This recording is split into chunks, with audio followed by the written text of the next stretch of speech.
Good evening. I'm Paul Terrio with Plant Moran Real Point. Great to be back here again to talk to you this evening. We got a pretty full agenda. Really 5 or 6 different things we want to talk about. One is a recap of the last meeting and just kind of go through some of the things that we discussed a month or so ago. Give you an analysis of the SWOT that we went through. So strengths, weaknesses, opportunities, threats. We've compiled all those thoughts that you shared with us and some of the conversations you had, and we've got that to report back. We also want to unpack some of the details and give some other context to the different scenarios that we were entertaining. We focused a lot last time on dollars and cents, especially around design and construction and operation and maintenance costs. We wanted to maybe put a little bit different perspective to some of those different scenarios as well. And then we're hoping that by the end of tonight's meeting, we've got consensus around a recommendation. So again, we're hoping to have some healthy conversations and make some good progress tonight. And then we've got some upcoming dates to share with you as well. So with that, I'll hand it over to Dr. Salah.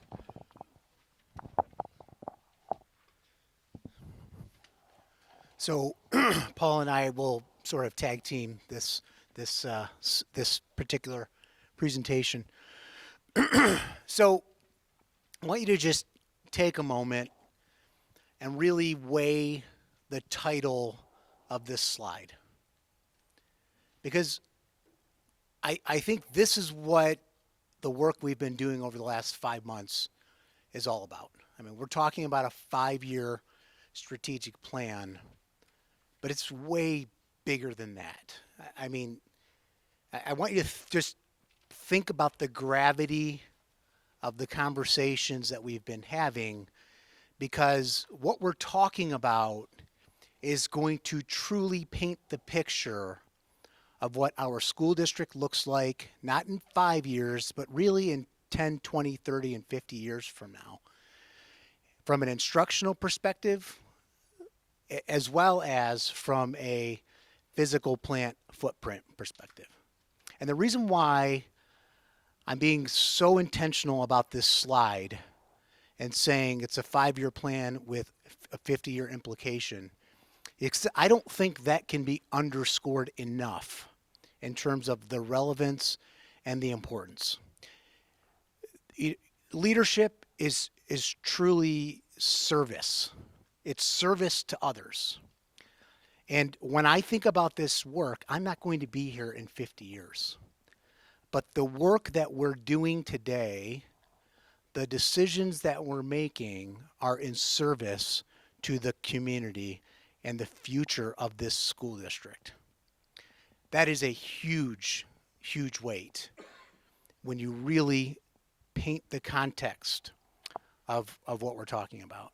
Because at the end of the day, every conversation I'm having has kids in mind and how are they going to be better off as a result of the work that we're doing. That doesn't mean it's going to be easy. That doesn't mean that everybody in this room is going to agree on every aspect necessarily of the plan and where we land. But it's important that we all keep our eye on the fact that this has got to be about students. This has got to be about the opportunities that we provide for them academically. And at the end of the day, the long-term viability that we provide. We've heard a lot from our TLT department about career technical education possibilities and opportunities. We've heard a lot about the potential expansion of electives and cores.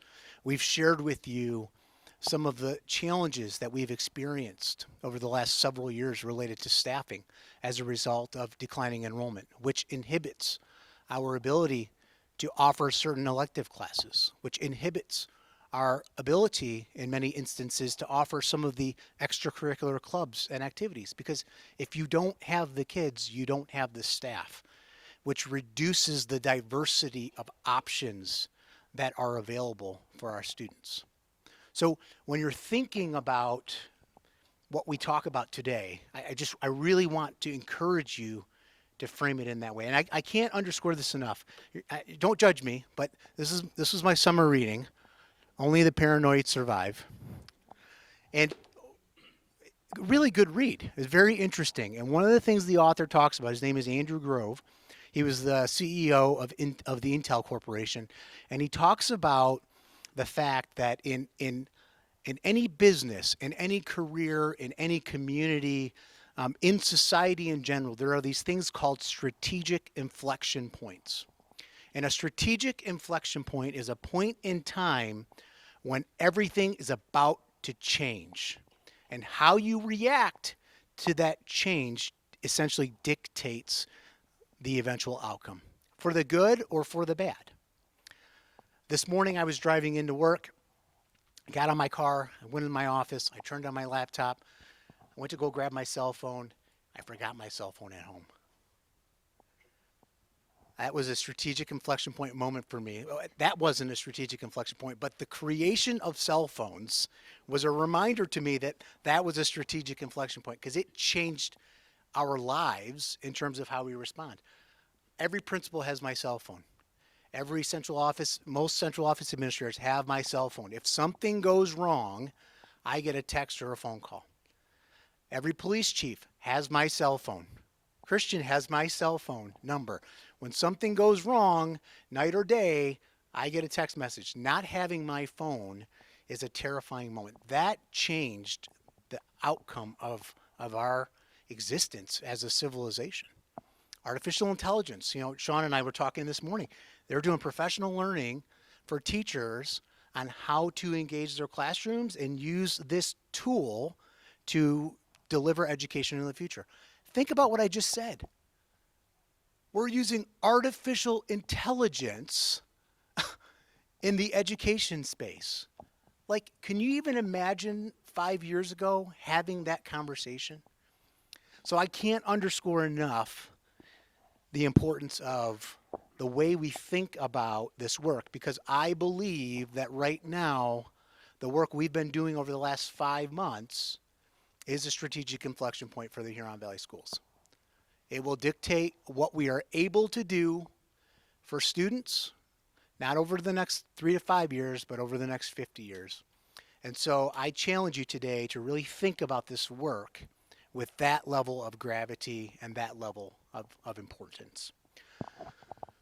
Okay, I spent more time on that than I intended, but nevertheless. So last time we met, we were talking about this decision funnel where we started large, and the more information and data that we've collected, the funnel has essentially started to shrink, and we're getting to the point now where we're at November 29th. So up here, this is like pre-2019. We started to see some things that we weren't comfortable with, declining enrollment. And we started to explore that. Well, why is enrollment declining? Well, it's because birth rates are on the decline. So we started noticing that that was having an impact on our ability to offer certain courses. So this started prior to 2019. I remember one of my first events at this was Oak Valley, and I remember reading the enrollment and seeing the number of that building, and I was like, "Wow, they're in the 500s." That was like 2019, prior to 2019, and I was kind of alarmed back then at what we were seeing and has continued to play out. And so then COVID hit. That was fun.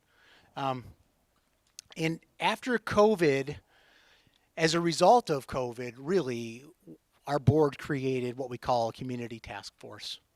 And the charge of that community task force was to come together and ask and answer three fundamental questions. One, how do we support our students' social emotional needs? Because kids were struggling after the pandemic, socially, emotionally. Two, are there innovative programs that we can institute in the district to help with some of that learning loss that we were trying to recover as a result of the pandemic? And three, what jobs and what economy are we going to see into the near future? That work of the community task force then morphed into our strategic plan. It was the underpinning that started our strategic plan, and it actually helped us solidify what the 5 goals were going to be moving forward. And from there, we went to Strategic Plan 2.0. That's where we are today. We've heard data analysis and collection from Plant Moran Real Point. On November 23rd, we heard some key takeaways, and here we are tonight. Did I say November? Yeah, November 23. And then here we are tonight, November 29th, where we're talking about coming to a final recommendation. Why is this important? Well, I'll tell you. This slide is important because I've heard a lot over the last month or so since our last meeting. Why is this process so rushed? That's a question I've heard. This process has not been rushed. We've been talking about this easily through strategic plans for the last year and a half, but even before that, with the task force and through our own anecdotal observations internally. So I touched base on this already. I won't revisit this again, but I will point out, and I think it's important to see just the number of people that have been involved. And some of these are duplicates. You know, the same folks have served on some of these committees.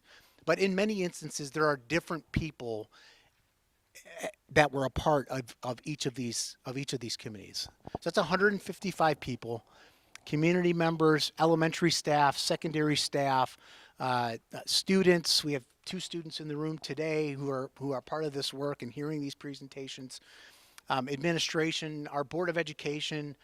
I mean, a lot of boards don't come to every one of these meetings. Our board, 90% of the time, most of them are able to make every one of these meetings and hear these conversations, because at the end of the day, they are the ones that have to take action on whatever gets recommended and or make tweaks to it based upon their various perspectives serving the community as well. So our strategic plan, goal 1, the Huron Valley Schools will develop innovative programs designed to create enrichment, focus on career technical education, and create learning environment that maximizes instructional minutes to greater learning opportunities for students. As you reflect back over the last 5 months and all the presentations we've heard from our teaching, learning, and technology department, I mean, enrichment was discussed, career technical education was discussed, discussing ways with which we can maximize instructional minutes. I think we've heard a lot of wonderful possibilities and information from our TLT department. Resources and infrastructure, which is really the focus of this part of the presentation. The Huron Valley Schools will maximize resources and infrastructure in order to maintain and attract HVS staff, enhance learning opportunities, and provide a wide array of support for students. How we pay for basically the innovative programs. And the logic behind that from Strategic Plan 1.0 group was, well, if you're going to do more for kids, how are you going to pay for those more for kids if you have more buildings than you need and you're paying for brick and mortar? And that was really how we morphed into where we are today. So a lot has happened from our last meeting. We met last time on November 1st, and here we are again on the 29th. First of all, I just want to say thank you. Many of you in this room reached out. You asked questions, you asked for clarification on things, you offered additional thinking and ideas, and so it really helped us. The SWOT analysis that we conducted, as well as all the additional ancillary questions and thoughts that were shared over the last several weeks, helped us frame what we needed to do some further investigation upon to share some additional information and details with all of you. So we were able to review and compile the SWOT, and Paul's going to spend some time on that. If you recall, scenario C was build a new middle school on the Milford High School campus. One of the questions that arose from our last meeting was, can we even do that? Do we have enough space to do that? Is the land deeded to allow us to do that? And so we did some research on that front. We did engage our attorneys in reviewing those plots, and we can in fact build on this campus, and we do in fact have the space to do so. There would be space down this road, at the end of this road, and that would be where a middle school could fit. We did some digging on staffing costs and shared program analysis. This was a little bit of a harder one to quantify because it's so context dependent. So I don't have like an aggregate number for you, but here's what I can share. A couple of anecdotes. For example, we have a teacher who is split between Muir and White Lake. That teacher teaches a .4 at one of the sites. Is it a .4? Yeah. They teach a .4 and a .4, which means they teach 2 classes at each of those schools. That equates to a .8. That means it's 80% of a full-time person. The remaining 20% is travel costs. So they don't teach a class at that time. But that travel cost back and forth is timely. It costs money. A .2 is about $20,000. So if you multiply that over, there is an impact when you look at staffing and partial FTEs. The other example, Sean, you gave it when you were talking during the last presentation. We have a .6 art position that is just sitting there at Oak Valley Middle School. It's really hard to hire somebody to teach 3 classes a day. It's just tougher to get people that would be interested in teaching some of those classes. So just to give you some sense of that and why we looked at that, because we do have examples where there are successful shared programs. The International Academy West, as well as White Lake Middle School, are both on the Bogey Lake campus. Libby's right there. I mean, you share several teachers between the International Academy West. It's very convenient. It's right there, and so Lakeland High School and the IA West share teachers all the time, and it actually works out very well. We would really struggle with staffing arrangements at Lakeland if it wasn't for that in some ways. We did a deeper dive on transportation analysis, and we'll talk a little bit about that. Land value analysis. So the question was asked, so what is the Muir property worth? What is the Brooks property worth if those buildings were to close and eventually be sold? So Muir, we had a real estate expert take a look at that and just give us a rough guideline of what it might be. And what we were told is $3 million for Muir, about $1 million to raise Muir, and then the Brooks Center is worth about $1 million in total, and that building would probably cost $600,000 to $800,000 to raise. So it's almost break even for the Brooks property. And then timelines for implementations. We've had a lot of questions about, can we really pull all this off? And we're going to spend some time talking about that. I'm smart enough to know that I don't know everything. And I certainly know that things can kind of jump up. And so I think this timeline conversation is very important. And so we're going to spend a couple of minutes just talking about what an implementation timeline might look like for all this work. So with that, I'm going to turn it back to you, Paul. Thank you.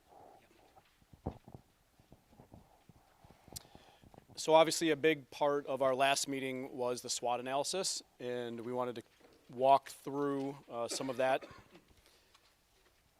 Just a reminder, we had 4 different scenarios, A, B, C, and D, that we kind of laid out to the committee last week with timelines, potential timelines with potential savings and costs. 2 of those scenarios kind of surfaced to the top, scenario C and scenario A. Scenario B and D did not. So we're really going to be focusing on C and A today. And just a reminder, C is to build a new middle school at this campus. And then A is basically to remodel Muir. Both of those scenarios are to go from 3 middle schools to 2. White Lake remains and gets remodeled up to district standards. And then Oak Valley would close and get repurposed.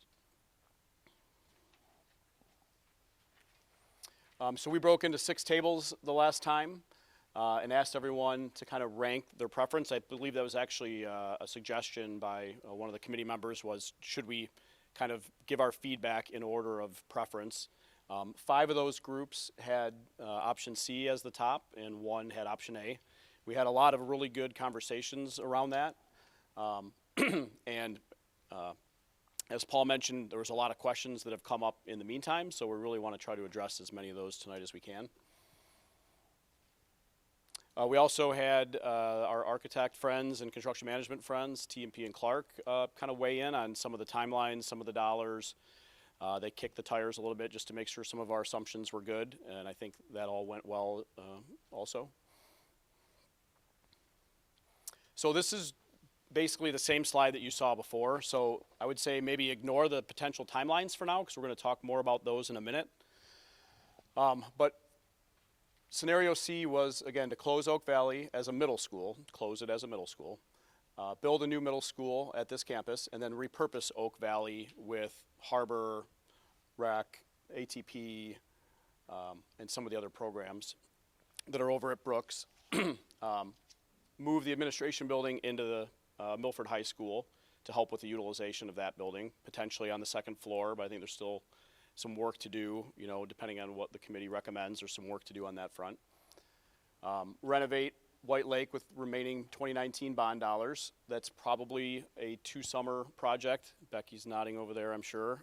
Probably a 15-month project. It's certainly not a 10 or 11-week project, but that's an important one. Build a new middle school. We left that kind of to be determined as far as when that might open. And then close and demolish Muir and redevelop the site. And then we did have another last one on there of just the pre-K program that the addition to Johnson that had been considered in the last bond or in the current bond. It probably makes sense to move that if we're going to need that space to move it over to Oak Valley. That building is more than big enough to move all the other things over there and then still renovate space in that building rather than building new, which is roughly half the cost. So, and then if you look at the dollars, again, we're going to get into these a little bit more, but the black font is savings and the red were costs. We really looked at it in 4 different buckets. So general fund was mostly operation and maintenance costs over a 10-year period of time. And then the money that would come from the sale of the property. The sinking fund was mostly abatement and demolition with some logistical costs and some minor renovation costs to move some things around. The 2019 bond, those are really savings from not having to renovate some of these spaces primarily, like Brooks and Oak Valley and some others, and the administration building. And then future bond costs, really, again, trying to look at all the different expenses that could come as part of this. It's obviously a pretty significant cost to build a brand new middle school. How big is it? Where does it sit? What are the site logistics costs? You know, all the things around it. Some of those are knowns. Some of them are probably a little bit unknown, but we tried to do our best to put a good budget together that we felt was healthy to give the architects some room to design a building that everybody would be proud of. So the net of all that is about a $5.4 million savings over a 10-year period of time. And more on that in the next couple slides. Then scenario A again is to close Oak Valley as a middle school, remodel Muir and White Lake, and then repurpose Oak Valley. So similar, but remodeling Muir instead of building a new. Again, ignore the potential timelines for now. We'll talk more about that later. And you can see, you know, the buckets are kind of the same, but the total savings was a little bit more.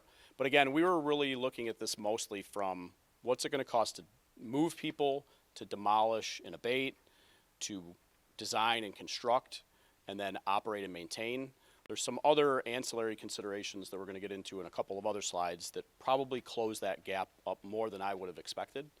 But again, there's a lot of different facets to this. And as Paul said, it's not just a day one cost. It's not even a 10-year cost. It's a 20, 30, 40, 50-year cost benefit analysis, which is a little bit different animal than the math will provide. So just to talk through some of the SWOT, we took, you know, the strengths and opportunities, kind of put them together as advantages. The ones in bold, I'm not going to read through every single one of these, but the ones in bold are common. So allowing programming to maximize use of a newer Oak Valley with alternative programming, protecting the northwest quadrant of the district. That was something that we talked about a lot at the last meeting that everyone thought was a critical point. And you can see there's quite a few on the left, probably more so than there are on the right. Having the middle school on the same campus as the high school with the elementary here as well, with what that does transportation-wise, which we'll get into in a couple of slides, what it does with staff and being able to share teachers, offer different opportunities, share some spaces, some of the STEM spaces, the PAC, things like that, really does have a big benefit to it. And a lot of that came out in the feedback that we got from the different groups. So, also having equity on the east side of town and the west side of town was something that we heard a lot. So having a campus on both sides, something that kind of protects each border and offers all those same opportunities to all the students came through pretty clear. So, as did the safety is probably the last one I would hit, is having a resource officer on the campus with the middle school and the high school, I think is a pretty big advantage as well. So. And then disadvantages, there were a few that came up. For C, obviously the loss of having Mirror downtown in the village was one. Concerns about what happens with that property, how does the community view that, things of that nature, and then just the time it would take to design and build a building. And then disadvantages for A was a lot of it around the transportation, two-tier busing potential there. Some of the programming opportunities that we've talked about, sharing staff. And then the last one was one that I heard a couple different times from a couple different people, which is it's one thing to budget a renovation of a 60-year-old building, but a lot of times until you get in there and start tearing things apart, you don't know exactly what you're going to find. A lot of us probably assume we know what we're going to find, and Clark's done this a lot, TMP and John have all done this a lot. So maybe a certain percentage of it you expect, but there's always things that you don't know. There's structural issues, there's water issues, there's asbestos, there's things hiding in the walls that until you start to tear things apart, you're really not going to know. So the potential for cost overruns on that was something that we wanted to make sure we highlighted.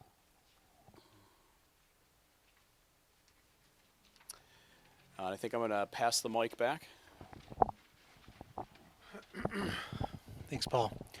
So some of these things we saw as a part of the SWOT analysis, so I won't repeat all of them. This one in particular, however, safety and security, campus SRO, I never even thought about that as a possibility, but that certainly is a benefit, especially in this day and age where we are hyper-focused on school safety and security. That allows for greater sharing of law enforcement on this campus. We really did dig in on this transportation efficiency, so you're going to see some numbers here in just a moment regarding what that actually means from a dollars and cents perspective. Delayed high school start was something I didn't see in the SWOT analysis that I think really does need a moment to touch on. Maybe it was in there, but I can't emphasize enough. We've been talking about trying to figure out a way to start high school a little bit later. Because we know what the research says about circadian rhythms and how much sleep our high school kids need. And by having a middle school on this campus, it would allow us to do tier 2 busing, and that would allow us to have a delayed start.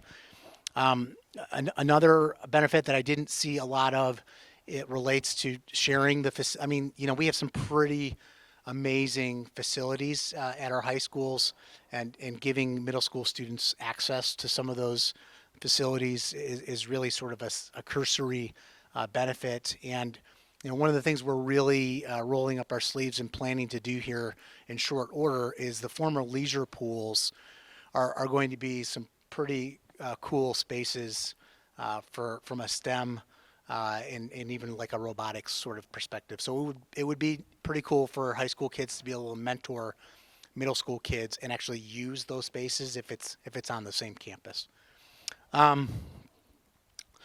This was one that actually came from our architects and CMs.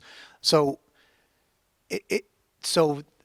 being the continuity of a single story, it's more challenging to build two-story, I guess, as I understand it. Is that true, Becky, or not really? Ish?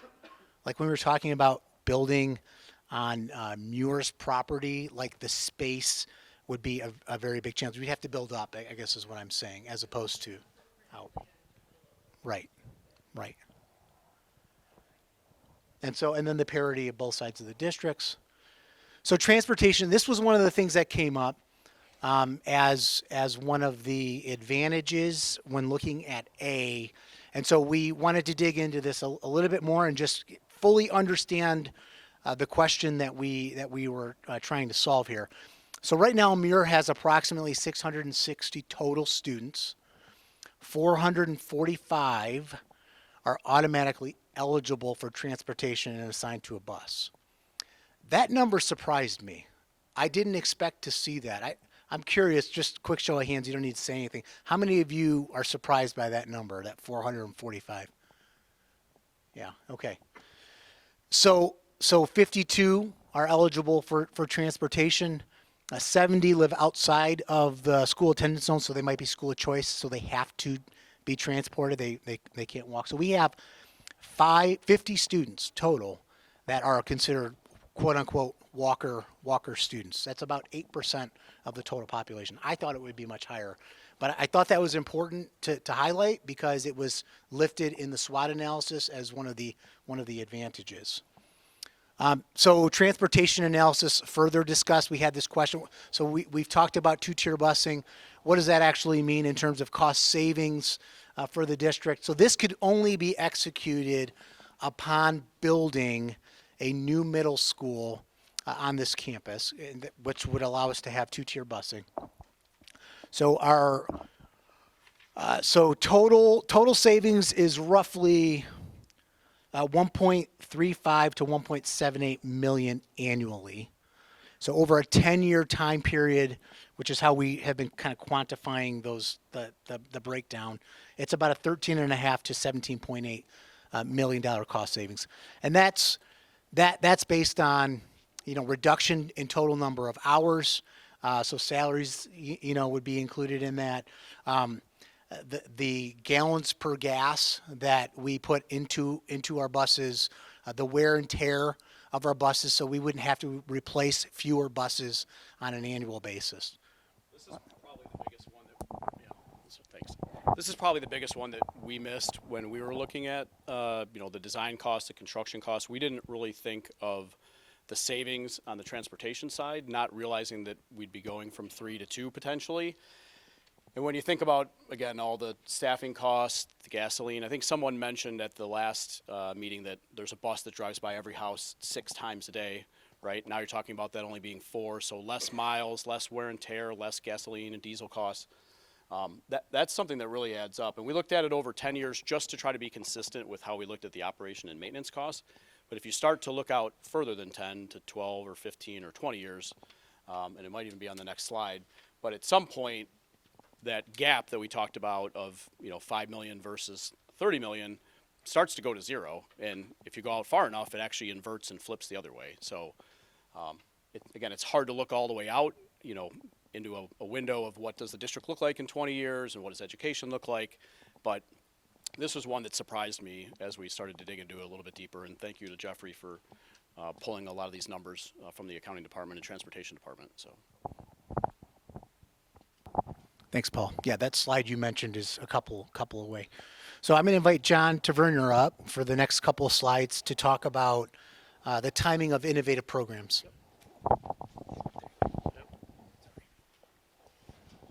Thank you. So one of the things that we wanted to look at with both scenario A and scenario C was to look at sort of, we'll call it how doable or not doable each of those innovative program ideas that we brought forward to you to consider look in both the scenarios. And so starting out at the top, we have middle school teaming in both scenarios, scenario A and scenario C. There's really no change in terms of those two scenarios and what that could look like. Definitely doable. And we'll talk on the next slide about timeline and cost for each of these. Same thing with Reimagining Seminar, our block scheduling. We spent a lot of time talking about what a block schedule would look like and the opportunities that would provide students in terms of accessing both core and elective programs. Again, very doable in both scenarios. And then our very first presentation was on gifted and talented programming. Again, very doable with both scenarios. So the last 4 get into where we do see a little bit of different opportunities here between the two scenarios. So if we talk about our CTE programming enhancements, Dr. Slaw just mentioned about robotics as one example of that. When we look at our CTE programs, certainly doable in both scenarios A and C, but the opportunities with that shared campus provide greater opportunities there with scenario C. Again, I think this was just on a couple slides. We talked about that start and end time of the day, having a later start time for the high schools, and moving to a two-tier busing system. Certainly doable in scenario C, not doable in scenario A. And that's simply because if students were picked up on a route, think at Milford High School, and then that same route were to go over to Muir, just that distance in of itself creates a challenge. We call practical difficulty in making that work and being consistent across the district. The other thing that is a challenge is all of our elementaries have the same bell schedule right now. All of our middle schools have the same bell schedule, and the two high schools. With that campus not being, with those schools not being on the same campus, that becomes a challenge. And then again, shared campus programming, this is really getting to that idea of sharing staff between buildings. And the example Dr. Slaw gave with staff being at two different middle schools. We have that travel time, and that would continue to exist with scenario A between the middle schools and high schools, whereas in scenario C, that shared campus programming is much more doable. The last one here, and we don't have a lot of detail on this, but this is in the AAA or the AAA plus A, and it's really what opportunities exist for kids in the arts, athletics, academics, and the activities, those after-school activities, and definitely more doable in scenario C, doable in scenario A, but just less opportunity there. So next is just looking at potential timelines and cost for these things. So the green arrows are scenario A. So we're looking at middle school teaming. Really, that is something that we could start immediately. Going from a 3 middle school down to a 2 middle school would increase our enrollment in those 2 middle schools and provide us the opportunity to bring teaming back at the middle school, and we can do that in both scenario A and C.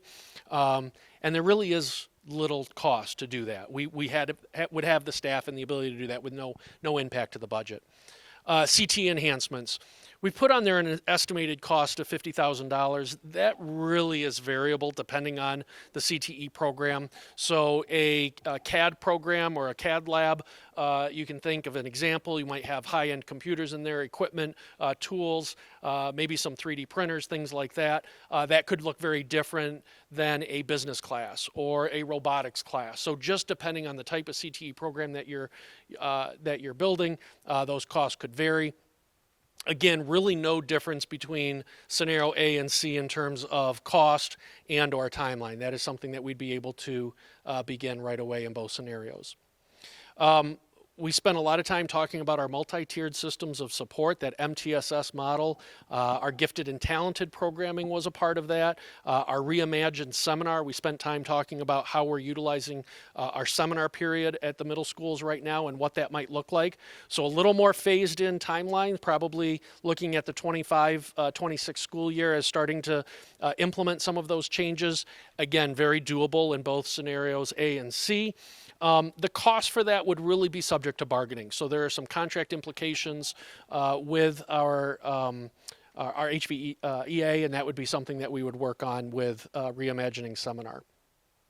Same with block scheduling. Again, we would want a longer period to get through the professional development for our staff, some curriculum design work that we'd want to do there.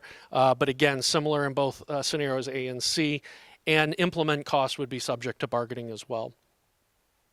The shared campus programming and the 2-tier start times, again, just showing here that would really be, the timeline would be determined on the actual opening of a new middle school in scenario C, but neither one of those are really an option in scenario A. So just wanted an overview of all the innovative programs that we talked about and what would the impact of either of these two scenarios have on those ideas. Thank you, John. So this next slide speaks to timelines. So with both scenarios, we've talked extensively about immediate implementation at the middle school. So going from 3 to 2 in the 24-25 school year. And just based on the questions, the feedback, and frankly, some of our internal conversations regarding the time it will take to redraw boundary lines, the fact that we plan to go out for a bond in May of 2024, and just giving staff the ability and the time that it will take to determine where everyone is going. We just felt it was prudent to extend that by a year. So that's what you're seeing here in terms of an adjusted timeline. So things would remain as they are for the 24-25 school year. That would give us an opportunity to start even some construction at White Lake Middle School over the spring of 25 through the beginning of the 26-27 school year. It would just give us a little bit more breathing room and space, and it would allow us to reflect upon the things that we may think we've thought about, but sometimes you don't know what you haven't thought about until it's kind of facing you square in the face. So we would anticipate, as part of this timeline, a ballot proposal in May of 2024. Again, you heard me say this quite a bit at the last meeting. It doesn't matter what we do with this process. We needed a bond before the strategic plan. We identified $400 million worth of needs back in 2019. We saw an escalation of 40% over that time period through COVID. And so here we are now, debt is falling off. We have a lot that we still need to do from a safety and security perspective. And there's just a tremendous amount of work that remains to be done in all of our buildings. So we need to do this regardless. So May 2024, redraw boundaries. We would start redrawing boundaries over the course of the summer. I would anticipate we'd finalize that by November, December of 2024. We would communicate that with our community so everyone had plenty of time to make plans. I would anticipate close Oak Valley Middle School and consolidate into White Lake and Muir by the fall of 2025, 2026. But again, as I mentioned, I could see some construction taking place over that time span at that site. And then close administration building and remodel, as I mentioned, White Lake Middle with remaining 2019 bond dollars. Just a quick point. I guess this is something I've heard quite a bit as well. There's this, for whatever reason, there's this impression that White Lake is going to get like a one-for-one renovation. That was never the intention. Like, we are master planning what that space needs to look like to be a highly functional, successful middle school in 2023. So we're talking about some pretty significant master planning at White Lake Middle School, and there would be parity on both sides of the district. I think that's just a really important point to make that folks need to hear. You will be very excited about what we do at White Lake Middle School. Right, Bill?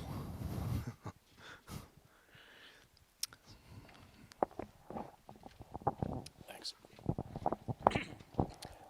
So this is what I was alluding to a little bit earlier. If we take scenario C and A and kind of put them side by side with the same numbers that we had shown a few meetings ago, one thing that we probably didn't take into account as well is how big would the new middle school be? So obviously we haven't started engaging the architects to draw yet, but typically speaking, for that many students, we're thinking it's somewhere between 115 and 120,000 square feet. So we kind of split the difference there at 117.5. The existing Muir Middle School is about 104,000 square feet. And then we had budgeted to put a new secure vestibule on it and to put a new band room addition on it, which gets us to about 109. So that's a little bit different, right? So if we're trying to make everything apples to apples, and we looked at maybe putting some additional classroom space on Muir, it would probably cost another $4 to $5 million to make the buildings the same size, so to speak. Again, just to get it as apples to apples for the comparison as possible. And then the transportation savings. So going from 3 tiers of busing to 2, over 10 years, as you saw a couple slides ago, that's somewhere between $13 to $18 million in savings.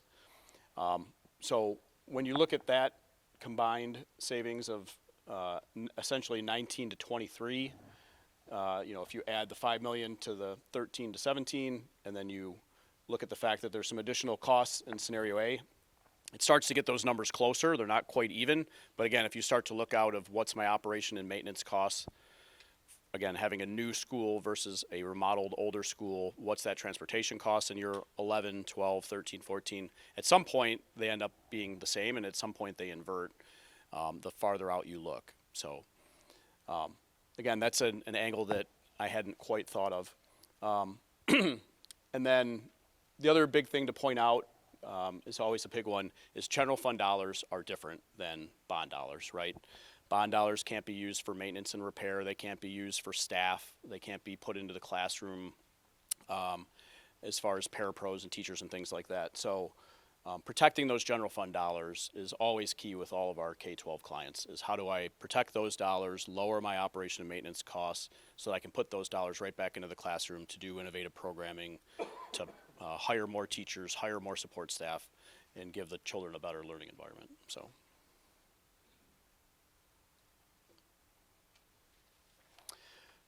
And again, just to hit this slide, I think Paul did a great job of kind of setting the tone out of the gate. This is really a big inflection point of what is the right thing to do for the district. And we go through this with a lot of different school districts, and there's always so many variables to it, and every community is a little bit different.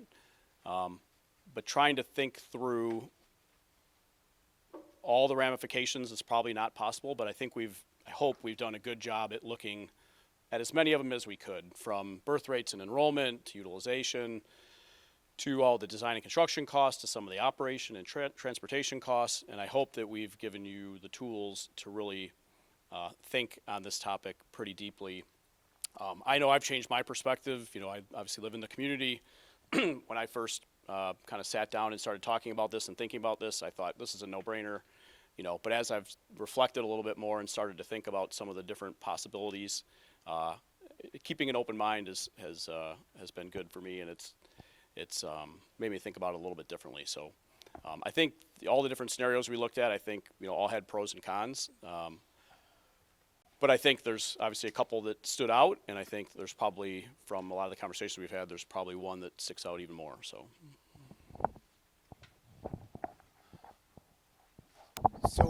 I think there are a few more slides here, but I think we should take some time and just process everything you've heard thus far. So we're going to go ahead and pause the recording. And what I'm going to invite you to do at this point is just have a table conversation. So obviously we just had a pretty healthy discussion for the last 30 or 40 minutes. I think there was a lot of great points made and a lot of good introspection. Like we said before, there's a lot of different facets to something like this, a lot of different variables. Nobody knows exactly what education is going to look like in 10 or 20 or 50 years, but we do know this is a big inflection point. I think as you look at the different scenarios, it's actually kind of surprising how many similarities there are between the two of them. In fact, probably 90% of them are the same. And I'm not going to read through this again, but this is from the strategic plan again. Goal statement number 1 about innovative programming. Goal statement number 2 about resources and infrastructure, which are obviously very intricately tied together. And then this is really just an overview of some of the things we've done over the last five months here. So this is our 6th meeting. We obviously dug pretty deep into all the innovative programming presentations that you've seen the last 6 meetings. And then we dug pretty deep into a lot of the demographics, birth rates, utilization, enrollment projections, walking all the buildings, putting a pretty comprehensive 10-year capital plan together. Really tried to look at as much data as we could. And from that, that really culminated in 4 different scenarios, 2 of which, after the SWOT analysis, kind of went by the wayside, and it left us with 2. And those 2 scenarios, really, if you look at them, the things that are in black font up here are the same, right? So retaining existing grade configurations, that is something that I think everyone felt strongly about, that we weren't going to solve the problem by upsetting all the buildings and moving kids around just to fix one problem to create another. Becoming a 2 middle school district, the numbers are what they are, the birth rates are what they are. Keeping 3 middle schools open for a lot of different reasons that we've talked about doesn't really make sense. The feeder patterns simplify and everything else to go to an 8-2-2 model. Increasing utilization to lower operation and maintenance costs and transportation costs, and be able to put those general fund dollars back into the classroom and not paying for electricity and gas and plowing snow and cutting grass and things like that. Determining the date for a no millage increase ballot proposal. Obviously, that's ultimately up to the board to decide when to put a ballot proposal out there. But it sounds like May of '24 is where that potentially could be heading. Closing Oak Valley Middle School and consolidating into the other 2 middle schools to protect the borders is a big piece of that. And then utilizing that building for a lot of the other programs throughout the district. So the programs that are over at Brooks, Harbor, ATP, Community Rec Ed, moving the administration building up into this building to help the utilization. And then obviously renovating White Lake to make sure that when all this is done, you've got 2 world-class middle schools that the district can be proud of, that are as equitable as possible. They're not going to be exactly the same, but you want them to have the same amenities, to have the same opportunities for the students, no matter which one they end up in. And really, the only difference is the last 2, which is Scenario C, to build a new middle school on this campus, or Scenario A, which is to renovate Muir. So, and it sounds like, as Dr. Slaw said, it's pretty overwhelming that C would be the majority opinion. Obviously, there's dissenting opinions, and there's always a lot of different ways to look at things. And again, who knows exactly what the future holds? But if you weigh all the different variables we looked at, I think Scenario C seems to be the consensus. So, and then upcoming timelines. There's a board committee presentation coming up where we would make a recommendation from this committee on December 4th, and then I think there's a community town hall scheduled for the 11th, and then a board discussion, potentially action on December 18th. And we would love if everyone from this community, or this committee that's available that wants to attend those would. Again, I think getting 100% unanimous consent, getting a group this big to be unanimous is always pretty difficult, especially in today's day and age. But I think if you look, again, through the slide a couple ago, 90% of the things are the same in either scenario, and they're the things that are the right things for the long-term viability of the district. Having middle schools you can be proud of, being able to use the bond dollars you have left as efficiently as possible, going out for a new ballot proposal to get additional resources, to do additional improvements, to bring the buildings up to the standard that everyone in this community expects. A lot of that stuff is all a no-brainer, and we hope that everyone supports the recommendation of the group. So, and then lastly, thank you all. I know it's a lot to ask to give up 6 evenings and a lot of mental capacity thinking through all these different scenarios. I know I've had a lot of good conversations with friends and family and neighbors, and it takes up a lot of time, and we really do appreciate everyone that was willing to take part. So.